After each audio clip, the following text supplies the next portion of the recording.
እስራኤል ማን ነው? እስራኤል ማን ነው? ማን ነው የሚነግረኝ? ያዕቆብ ራሱ ያዕቆብ ማን ነው? እስራኤል ነው። ያዕቆብ ዲሰንደንቶች በኒ እስራኤል ይባላሉ። እስራኤል ማን ነው? ያዕቆብ። ቁርአን ውስጥ እስራኤል ያዕቆብ ነው የሚል ቀጥታ ትርጉም የሚሰጥ እንትን አያ የሚሰጠኝ ሰው አለ? የለም። ባይዘው ሁላችሁ ሁሉ ነገር እኔ አሁን አላወራም። እሺ ወላሁ አዕለም ወላሁ አዕለም። እስራኤል የሚባለው ሰው ያዕቆብ አይደለም። ለምን? ቁርአን እስራኤል የሚባል ሰው እንደነበረ ይናገራል። እስራኤል ግን ያዕቆብ ነው አይልም። ወይ በኢብራሂም ዘመን እኩል ወይም ከኢብራሂም ቀድሞ የነበረ ሰው ነው እስራኤል። ቢስሚላህ ወሰላቱ ወሰላሙ አላ ረሱሊላህ።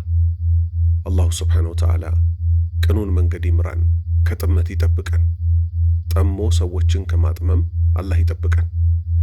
ኻሊድ ክብሮም ከዕለት ተዕለት ወደ ከባባድ ጥፋቶች እያሽቆለቆለ ነው። ለዚህ ከዳረጉት ጉዳዮች ውስጥ አንዱ ወንጀል ላይ መዘፈቁ ነው። ወንጀሉንም በአደባባይ ማሰራጨቱ ነው። ልብ በሉ፣ ወንጀሎች በሰው ልጆች ግንዛቤ ላይ ተጽዕኖ ይፈጥራሉ። ምክንያቱም አላህን መፍራት ስንችል ነው አላሁ ስብሓነሁ ወተዓላ ለተሻለ ዕውቀት የሚመርጠን። ጥፋታችን ደግሞ በሃይማኖቱ ላይ ሲሆን ደግሞ ይበልጥ ነገሮች ግራ እየተጋቡን እያደናበሩን ይሄዳሉ። ኻሊድ ክብሮም ወጣትም የሆኑ ሴቶችን ከወንዶች አጠገብ ላጠገብ ሰብስቦ እሱ ራሱ ደግሞ ምን እያደረገ ፊት ለፊት እየተመለከታቸው የቁርአንን ትርጉም አስተምራቸዋለሁ ይላል። ቁርአን ውስጥ ግን በግልጽ ደግሞ አላሁ ስብሓነሁ ወተዓላ ምን ብሎ ሲያበቃ የነቢዩ ሰለላሁ ዐለይሂ ወሰለም ሚስቶች ማናገር ከፈለጋችሁ፣ ጥያቄ መጠየቅ ከፈለጋችሁ ከመጋረጃው ጀርባ አናግሯቸው ይላል። የነቢዩ ሚስቶች ምን ከመሆናቸው ጋር ለኡመተል ኢስላም በጠቅላላ እናቶች ከመሆናቸውና ማንም ሊያገባቸው ካለመቻሉ ጋር ልናገባቸው ማንችላቸውን ሴቶች እናቶቻችንን የነቢዩ ሚስቶች ከመጋረጃ ጀርባ አስተምሯቸው ወይም ከመጋረጃ ጀርባ ጥያቄ ጠይቋቸው ከተባል ዛሬ ደግሞ ፊት ለፊት ካላየኋቸው እያለ ኻሊድ ክብሮም ቁርአን ትርጉም አስተምራቸዋለሁ ብሎ የቁርአኑን ትርጉም ራሱ ሲጥሰው በጣም ቀላል የሚባሉ ከዑለማዎቻችን ከላይ ጀምሮ ከድሮ ስንማር የመጣነውን ትምህርት ዛሬ ልቦለዱን እየተከተለ እኔ እንደሚመስለኝ አላሁ አዕለም እኔ እንደሚመስለኝ እያለ የተፍሲር ሊቃውንቶች በጠቅላላ የተስማሙበትን መስአላ ጥሶ ይገኛል። ልብ በሉ እንግዲህ እዚህ ጋር ከልብ ወለዱ ተነስቶ ምን እያለ ነው? ያዕቁብ ማለት እስራኤል ማለት አይደለም። ቁርአን ውስጥ ይሄንን በግልጽ አታገኙትም፣ ማስረጃ አታመጡም ማለት።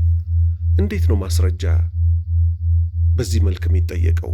ምክንያቱም የሸሪዓ ምንጫችን ቁርአን ብቻ ነው እንዴ? በፍጹም አይደለም። ቁርአንና ሐዲት ነው። ነቢዩ ሰለላሁ ዐለይሂ ወሰለም ይሄን አስመልክቶ ምን አሉ? ኡቲቱል ቁርአን ወሚስለሁ መዓ፣ ቁርአንንና አምሳያውን እኮ አብሬ ተሰጥቻለሁ አሉ። ሁለተኛ አላህ ራሱ ደግሞ ምን አለ? ወአንዘልና ኢለይከ ዚክር፣ ነቢያችን ሆይ በአንተ ላይ እኮ ቁርአንን አወረድንብህ፣ ሊቱበይነ ሊናስ፣ ለሰዎች ልታብራራላቸው፣ ማኑዚለ ኢለይህም፣ ወደ እነሱ የተወረደላቸውን። ስለዚህ ነቢያችን ሰለላሁ ዐለይሂ ወሰለም ያዕቁብ ማለት እስራኤል እንደሆነ በሐዲታቸው አብራርተዋል። ስለዚህ ከዚህ ምን እንይዛለን? አጠያየቅህ ራሱ የሃይማኖት ዕውቀት በጣም ገና እንደሆንክ፣ ገና በሆንክባቸው ጉዳዮች ደግሞ ባትዳፈር፣ መዳፈርህ ደግሞ አንተን ለጥፋት ይዳርግሃል። ለዛ ነው እኮ ከቁርአን ላይ ልታመጡልኝ አትችሉም አልክ። ከቁርአን ብቻ ነው እንዴ ማስረጃችን? የታላቁ ነቢይ የነቢያት ሁሉ መደምደሚያ የነቢዩ ሙሐመድ ሰለላሁ ዐለይሂ ወሰለም አስተምሮትን የጥለኸው ነው። ስለዚህ ልብ በል፣ ቁርአን በቁርአን አንቀጽ ይተረጎማል። ቁርአን በሌላ የነቢዩ ሐዲት ይተረጎማል። ሐዲት በሌላ የነቢዩ ሐዲት ይተረጎማል። ሐዲት በሌላ የቁርአን አንቀጽ ይተረጎማል። ቀጠልክና ምን አልክ? እኔ እንደሚመስለኝ ኢብራሂም ዓለይሂ ሰላም ዘመን የኖረ ሰው ነው ያዕቁብ ማለት፣ ወይንም ደግሞ ከሱ በፊት የኖረ ነው አልክ። እስቲ ማስረጃህን ጀባ በለን። ያው ያለ ማስረጃ ሃይማኖት መናገር አይቻልም አይደለ? ስለዚህ እኛ የምንፈልገው ያንተን የግል አስተሳሰብ ሳይሆን ሐቁን ብቻ መስማት ነው። ስለዚህ አላህ ባሪያዎች ከዚህ ምን እንይዛለን? ዕውቀት ከደምና ከስጋችን በላይ ነው።